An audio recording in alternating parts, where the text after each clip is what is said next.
आपने अपने अंदर क्या इमेज बना रखी है अपने बारे में, अपनी वैल्यूज के बारे में, अपनी एबिलिटीज के बारे में, और आप क्या सोचते हैं कि मैं क्या क्या करने में कैपेबल हूँ। ये सब सेल्फ कॉन्सेप्ट का पार्ट है। View it as a definition of your personal character.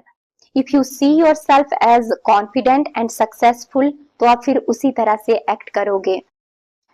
अगर आप खुद को इस तरह से देखते हैं, I am not good enough, I am not capable, you are the one who is doubting your own abilities and holding back due to self doubt, तो फिर आपके एक्शन और आपका बिहेवियर भी उसी तरह का होगा। इसीलिए हमें अपने सेल्फ कॉन्सेप्ट पे काम करते रहना चाहिए। Hello everyone, welcome and welcome back to my channel. My name is Sabhya. On this channel I explore personal growth and life experiences. मेरा चैनल आपको मदद करेगा कैसे खुद को एम्पावर करें सेल्फ अवेयरनेस से। इसीलिए चैनल को सब्सक्राइब करना बिल्कुल ना भूलें और बेल आइकन पर जरूर क्लिक करें ताकि आपको आने वाली वीडियोस की नोटिफिकेशंस मिलती रहे। हमारा सेल्फ कॉन्सेप्ट हमारी लाइफ के हर एस्पेक्ट को इन्फ्लुएंस करता है, चाहे वो हमारा रिलेशनशिप हो या हमारा करियर हो या हमारी हेल्थ ही क्यों ना हो। अगर आप एक ऐसा पर्सन हो जो खुद को कंपेयर करता है और किसी भी काम को करने से पहले सेल्फ डाउट से भर जाता है और फील करता है I can't do this, I am not capable, तो कहीं ना कहीं आप खुद को फेलियर के लिए प्रिपेयर कर रहे हो। लेकिन जब हम खुद को कैपेबल और वर्दी मानते हैं तो हमारी डिसीजन बेहतर होने लगते हैं, हमारे अंदर रिस्क टेकिंग एबिलिटीज बढ़ जाती है और हम अपनी लाइफ में पॉजिटिव आउटकम्स अट्रैक्ट करना स्टार्ट कर देते हैं। इसको कुछ इस तरह से समझते हैं। दो पर्सन है, वो जॉब इंटरव्यू के लिए जा रहे हैं। पहले पर्सन में सेल्फ डाउट है खुद की प्रिपरेशन को लेके। वो सोचता है कि मैं अच्छे से स्किल्ड नहीं हूँ और जो मैंने प्रिपेयर किया है पता नहीं मैं उसको अच्छे से रिप्रेजेंट कर पाऊंगा या नहीं। लेकिन दूसरा पर्सन खुद को लेकर बहुत कॉन्फिडेंट है। वो सोचता है कि जो भी मैंने प्रिपेयर किया है मैं उसमें बेस्ट हूँ और मैं इंटरव्यू को बहुत अच्छे से हैंडल करने की कोशिश करूंगा। तो आप बताओ दोनों में से कौन पर्सन अच्छे से परफॉर्म करेगा और किसके चांसेस ज्यादा है सिलेक्शन के? Second person, right.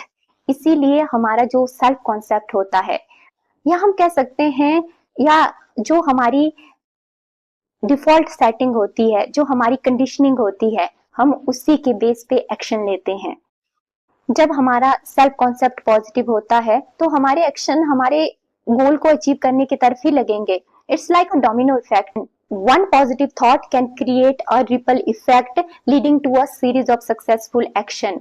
जब हमारे अंदर पॉजिटिव सेल्फ कॉन्सेप्ट होता है तो ऑब्वियस है कि हम अपने अंदर कॉन्फिडेंट फील करेंगे। जब हम कॉन्फिडेंट फील करते हैं तो हम मोटिवेशन से भर जाते हैं और मोटिवेशन हमें एक्शन की तरफ ले जाती है और हमारे एक्शन हमें सक्सेस की तरफ ले जाते हैं।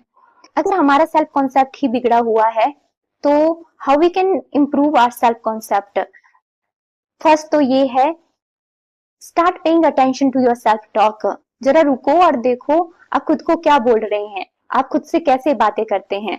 अगर आपके अंदर नेगेटिव थॉट है, जैसे किसी भी काम को करने से पहले आप में सेल्फ डाउट आता है, आप फील करते हैं I can't do this, I am not capable, तो उसको पॉजिटिव थॉट के साथ रिप्लेस करो, I can do it, I am capable. और दूसरा, आप कुछ मिनट साइलेंस में बैठ सकते हैं और विजुअलाइज कर सकते हैं। आप खुद को सक्सेसफुल होता हुआ देख सकते हैं। अपने गोल को अचीव करने के बाद आपका नॉलेज कितना बढ़ गया है, आप किस तरह से बात करते हैं, आप अपने काम को कितने कॉन्फिडेंस और अमेजिंग तरीके से कर रहे हैं। मैं तो कहती हूँ कि हम सबको पॉजिटिव अफर्मेशंस जरूर सुननी चाहिए या अपनी वॉइस में रिकॉर्ड करनी चाहिए। जैसे I am healthy, I deserve success and respect, I am confident, I am capable, I am smart enough, I am good enough, I am enough. क्योंकि हमारा माइंड सही और गलत में डिफ्रेंशिएट नहीं कर पाता है। जो भी थॉट्स और इमेज हमारे माइंड में चलते हैं वो उसी की बेस पे रियलिटी बनाता है। In today's time, there is so much content that we are constantly consuming. और हम फील करने लगते हैं कि हमें उस लड़की की तरह बनना है, हमें उसकी तरह बॉडी चाहिए, हमें उस प्लेस पे घूमने जाना है। इससे हम कहीं ना कहीं अपनी यूनिकनेस को खत्म कर रहे हैं। जब हम स्क्रॉल करते हैं तो हम जानबूझकर खुद को किसी के साथ कंपेयर नहीं करते हैं, लेकिन हर चीज हमारे माइंड में स्टोर हो रही होती है। इससे हमारे सेल्फ कॉन्सेप्ट में नए नए थॉट्स ऐड हो रहे होते हैं। अगर आज आप कुछ स्टार्ट करना चाहते हैं तो सबसे पहले देखो कि आपका उससे रिलेटेड क्या सेल्फ कॉन्सेप्ट है। Remember, the most powerful force shaping your destiny is voice with in. आखिर आपने अपनी इमेज अपने अंदर क्या बना के रखी है? आप खुद की वैल्यू के बारे में क्या सोचते हैं? आप खुद की कैपेबिलिटीज के बारे में क्या सोचते हैं? आपके फ्यूचर को लेकर क्या एक्सपेक्टेशंस है? आप फ्यूचर को लेकर कितना ऑप्टिमिस्टिक फील करते हैं? All these are ingredients that flavor the recipe of your life. So choose to be the chef of your own journey, seasoning it with self-love, self-improvement and self-acceptance. अपनी uniqueness पे हमेशा भरोसा रखें और हमेशा याद रखें कि हमारी जो वर्थ है वो एक्सटर्नल वैलिडेशन से नहीं बल्कि हमारे सेल्फ कॉन्सेप्ट से डिफाइन होती है। Self concept is dynamic. जैसे जैसे हम लाइफ में आगे बढ़ते हैं, हम बहुत सारे एक्सपीरियंसेस से गुजरते हैं, तो हमारे सेल्फ कॉन्सेप्ट में बहुत सारी चीजें ऐड होती रहती है। So stay aware and keep working on your self concept. आपको आज का वीडियो कैसा लगा? Let me know in the comment section. See you in the next video and bye for now.